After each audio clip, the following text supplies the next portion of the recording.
Nick Hausman here from WWE Royal Rumble San Antonio weekend, and I am here at the press junket now with the one and only from the Judgment Day, Dominik Mysterio. Dom, thank you so much for taking the time for me today. Thank you for having me. So I got to talk to your godfather last week, Konnan. Which one? Oh, Konnan. Okay. You talked to K-Dog last week. Love him. Yeah, okay. Now, I asked him what he thought of you looking so much like Wolfpack K-Dog these days. How much influence are you pulling from Konnan with the current look? So when it first kind of started, it was very organic because I had no idea what was going to go down. I had a flannel and we made it work. And after that, I saw on the internet that I was just getting tagged in all the, like you said, NWO Konnan stuff and Wolfpack and Filthy Animals Konnan. And he reached out to me. He's like, "Did you do that on purpose?" I was like, "No, but now I will." I was like, "Cause who better than to pay homage to than to one of my 6 godfathers, Konnan, you know?" And he's the man too. So nothing but the best. Yeah, dude, it'd be cool to see you down there in AAA or sometimes. I know WWE's got the door kind of open to people working with other promotions and things like that. It'd be nice to see you mix it up. Yeah, I mean that'd be awesome for me. I know that's where my dad started, and he got his start. So that'd be real cool for me and dream come true for sure. We'll talk about your dad here. You're officially in the Rumble now. Your dad's in the Rumble. Now, you've been off on Raw. He's been off on SmackDown. This could potentially be the first time you guys have shared a ring together in a while. What happens if you two are in the ring together? I think people know what happens. I think I get the better of him, of course, as I have been, as I always do. And I toss him over the top rope. And I end his chances to main event WrestleMania again and win the title. Like, he's done. He's washed. And it's time for the younger, better-looking Mysterio to come in. Wow. Well, hey, I was actually at that Survivor Series, your first appearance with your dad. And I think it was you guys in Double Team Brock Lesnar or something like that. Yeah. And it's been a really crazy 4 years. I think it's 4 years now? Yeah, so I debuted in August of 2020. So this August will be my 3rd year officially. 3 years. Yeah, that's right. Man, dude, time has flown for you. How has it felt after being so tied to your dad for that first couple of years there to finally break out and finally be finding success on your own, kind of standing on your own? It feels great, you know. I definitely I was getting used to being with my dad and learning the ropes from him and him just guiding me, but I switched that out for someone who's taken over New Japan and all over the world in Finn Balor, someone who's taken over the Independence and Ring of Honor and Damian Priest, someone who's been the youngest women's champion and, you know, just a year older than me and has a ton of experience in Mommy Rhea. So it's like I have a pool of knowledge that I can go to with my new family, and it's just been great. Man, your dynamic with Rhea is something else, man. I mean, you guys are the subject of a million memes, a million like Reddit threads at this point.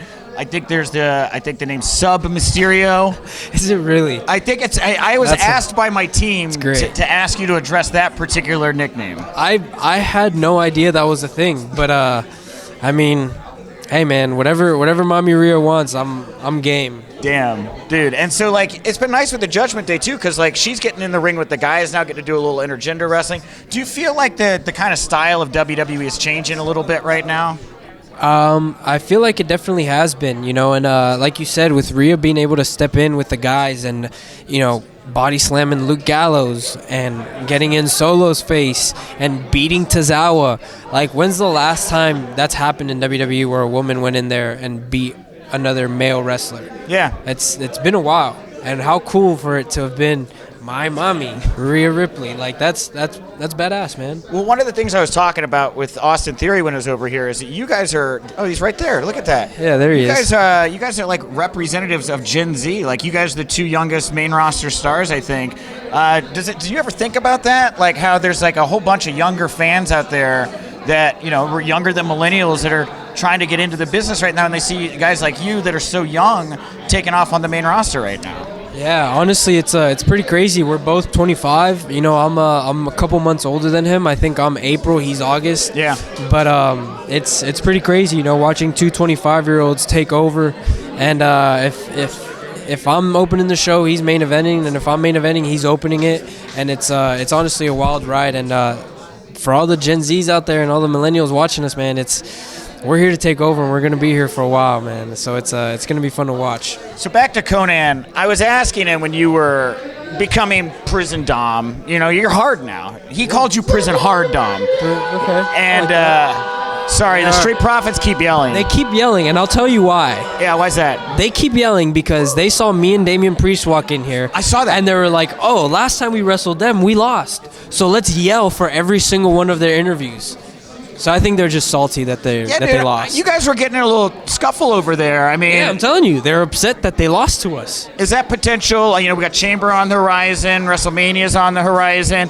Are the Street Profits, is that another bout you'd like to revisit as we go into these big shows? Yes and no. Yes, because they've been doing all this yelling.